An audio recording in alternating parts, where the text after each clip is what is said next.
Olá, meninas, tudo bem? Bem-vindo à nossa aula de hoje, né? Vamos iniciar aqui por meio dos nossos vídeos, dentro desse nosso distanciamento social. E a gente vai falar sobre romantismo. Vocês não devem mais aguentar ouvir falar disso, né, pessoal? Só que agora a gente mudou o foco um pouquinho. Nós já falamos do romantismo nas 3 fases dentro da poesia e agora a gente vai para a prosa. Bem, pessoal, todo mundo sabe o que é muito bem uma poesia. Agora, o que é uma prosa? Né? Alguns alunos sentem dificuldade. Prosa é um texto narrativo. Prosa é um texto que ocupa a linha inteira, tá? Que vai de um cantinho a outro, aquele que vem escrito. Isso é um texto em prosa. E aí, uma coisa interessante a se falar agora é o seguinte: nós vamos falar muito de romances românticos.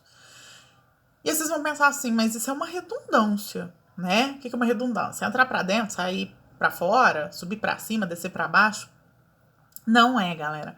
Porque o romance romântico é o seguinte: o primeiro termo, o romance, é um gênero literário, tá? Que denomina uma história longa, com vários núcleos, com vários clímax, né? Com vários conflitos a se resolver ali. Muitos personagens, isso é um romance. Romântico é que pertence a esse conceito histórico que nós estamos estudando agora, a escola romântica, certo? Então, por conta do termo que hoje se apresenta a palavra romance, né, na atualidade, e que refere-se a uma relação amorosa, há uma dualidade aí. Então, entende-se que aqui a gente está falando de um outro conceito. E eu já expliquei para vocês lá na poesia, e que serve aqui ainda, é essa questão mesmo de que o romantismo ele vai trabalhar várias questões históricas, sociais, que não necessariamente o amor em si. Óbvio que às vezes ele vai funcionar como plano de fundo em algumas obras, mas esse não é o intuito. Então vamos lá, seguindo, né? Ele tem início aí no século XIX, e os romances, pessoal, eles são textos muito longos. E naquela época não se existia, né, vamos dizer assim, o livro propriamente dito. Na verdade, ele surgia, mas ele surgia depois de um outro momento. Como que eram publicados esses livros? Eles eram publicados em jornais. E aí eles vão receber o nome de folhetins, tá? Então, os capítulos, eles eram publicados nos jornais, e às vezes os jornais eram diários, muitas vezes, às vezes eram semanais, então aí vinha os capítulos para as pessoas irem lendo aí. Por isso que os romances desse período, eles são muito longos no sentido de capítulos. Eu deixei um aqui separado para vocês. Esse daqui nós vamos, inclusive, falar dele um pouquinho mais para frente. Ele é do Manuel Antônio de Almeida, Memórias de um Sargento de Milícias, tá? É desse período, já trazendo características da próxima escola literária também. E aí, pessoal, para vocês terem uma noção, ele é dividido em 2 partes. Na primeira, nós temos 23 capítulos, e na segunda, nós temos 25 capítulos. Então, se nós somarmos aí, nós temos 58 capítulos neste livro, tá? Então, pensa, era bem longo mesmo. Então, eles se assemelhavam, vamos dizer assim, nessa época, como se fossem novelas, né? Os folhetins aí. E vinha capítulo por capítulo. E o mais importante, quando vocês lerem esse tipo de romance, vocês vão ver que no final de cada capítulo sempre tem um clímax, alguma coisa que acontece, para que você fique com vontade de ler o próximo capítulo. É bem parecido com uma novela mesmo, tá, gente? Só que aqui, no caso, são romances. E depois que eles eram publicados, né, todos os capítulos lá nos jornais, se fazia um compilado e montava o livro em si. Mas, seguindo aqui. Quando a gente fala em romantismo e a gente separa poesia de prosa, muita gente acha que esses conceitos aconteceram separados. E não aconteceram, tá, pessoal? Eles acontecem juntos e eles são muito, muito importantes, tá? Só que cada um traz uma característica. Por exemplo, né, o que a gente precisa entender. A poesia, ela se divide em geração. A gente tem a primeira geração, que é a indianista nacionalista, a segunda, que é a ultrarromântica, o mal do século, e a terceira, que é a condoreira. Cada um traz uma característica. A primeira vai trazer a exaltação do índio, vai trabalhar mais as questões nacionais, né, e trabalhar o natural. A segunda, a ultrarromântica, fala mais do subjetivismo, mais das relações... a gente até falou muito da morte, né? São características dessa segunda. E a terceira é uma poesia muito de cunho social, até porque ela vai retratar aí as questões dos negros. Porém, prosa e poesias, elas andam juntas, afinal é um período só. Só que na prosa, o negócio acontece de uma forma bem diferente. A prosa romântica, ela não é dividida em gerações, então a gente só tem a prosa. O que vai acontecer, pessoal, é que nós vamos subdividir essas narrativas em tipos de narrativa. Então, nós temos 4 tipos de narrativa. A primeira, indianista, nacionalista. Aí vocês vão falar assim, hã?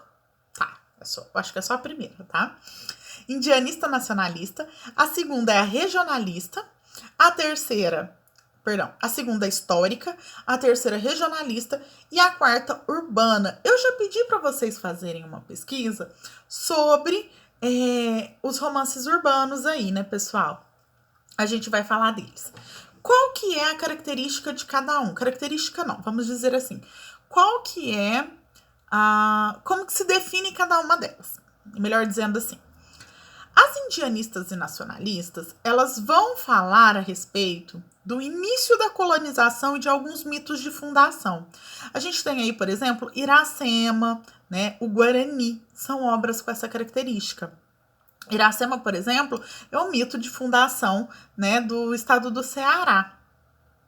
Tem até, né, essa relação aí. Já os romances históricos, aí vocês vão falar assim, mas o indianista não é histórico? Não. Por quê? O histórico, ele vai trazer fatos históricos, mas de um passado recente. Não é de um passado tão distante, igual acontece na obra anterior, que vai tratar mais dos mitos de fundação e da colonização do nosso povo. As regionalistas vão trabalhar mais o interior do Brasil. E aí, pessoal, o que a gente precisa entender, já vou falar do urbano, que aí eu consigo explicar os dois ao mesmo tempo. O urbano vai retratar já o que está acontecendo na corte, né, que é o Rio de Janeiro, e essa capital, ou seja, o Fundo de Desenvolvimento. E aí, o que acontece? O regionalista e o urbano, eles vão, vamos dizer assim, são ideias muito opostas. Por que há essa oposição? Enquanto o urbano vai trabalhar a modernidade, eu tô falando da modernidade lá do século XIX, tá, galera? Amor de Deus. Enquanto o urbano vai trabalhar a modernidade, né, o que é desse período aí, o que tá acontecendo na corte, tudo isso, o regionalista vai trabalhar os valores para aquela época. Ou seja, o valor, por exemplo, a questão do pai, que naquela época quem dava a última palavra era o pai, as famílias tradicionais, a posição da mulher diante do homem, tá? Então, quando a gente pega os romances regionalistas, a gente vê muito essa questão do que era, vamos dizer assim, algo tradicional. Enquanto os urbanos vão trabalhar mais uma outra vertente. Quem são os principais autores aí? E aí, pessoal, uma coisa meio complicada. Por quê? Tirando que o livro que marca o início da prosa romântica é do Joaquim Manuel de Macedo, que chama A Moreninha, quem é o principal autor dessas correntes? Todas são o mesmo, tá? É o José de Alencar. E, inclusive, a próxima apostila que eu vou trabalhar com vocês, ela é só sobre José de Alencar, para vocês terem uma noção do tanto que esse cara é importante. Agora, a gente cita algumas coisas, mas ele não é nem tanto. E, por fim, um fato que é muito... que eu não vou destacar porque eu vou trabalhar ele mais pra frente aí. Ele escreve nas 3 correntes. E um cara que é muito conhecido na próxima escola que a gente vai falar, que é o realismo, é o Machado de Assis. Só que ele começa a escrever agora, tá? Só que o seu auge, o seu destaque maior é na escola realista.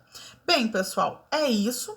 Demos uma passada por tudo que se refere, né, a esse primeiro momento aí. E depois eu vou conversando com vocês mais devagarzinho, porque a gente continua nesse assunto.